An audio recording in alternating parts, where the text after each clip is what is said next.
من زمان قوي، يا عبد الصمد، يجي من 400 سنة كده قبل الميلاد، حصل هجوم على معبد هيرا في روما. وواضح ان حراس المعبد كانوا مريحين شوية بعد الغداء، وبالصدفة كان في وزة معدية جنب السور. الوزة دي بقى هي اللي هتقلب الدنيا لدرجة ان بقى ليها عيد. تعال اقولك ليه الوزة دي بقى ليها عيد وانت لأ.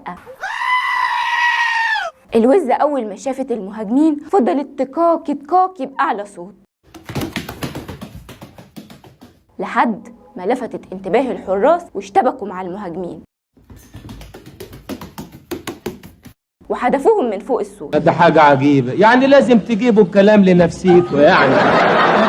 ولولا الوزة دي كانت الإمبراطورية الرومانية سقطت، فقرر الإمبراطور الروماني يكرم الوزة دي ويعمل لها عيد سنوي، وأصدر أمر بإعدام الكلاب لأنهم أهملوا في شغلهم. خلاص مفيش انتماء، وبنوا للوزة معبد سموه الوزة المقدسة. شفت بقى أهمية الوزة اللي انت بتاكلها كده عادي من غير ما تقدر مجهودها في الحياة؟ الست في الفلاحين بتزغط ذكر البط وبتزغط ذكر الوز ولا لا؟ طب بتزغطه ازاي؟ شاركنا بقى في الكومنتس وقول لنا بتحب تاكل الوز ازاي، واستنونا مع معلومة جديدة في آخر متر.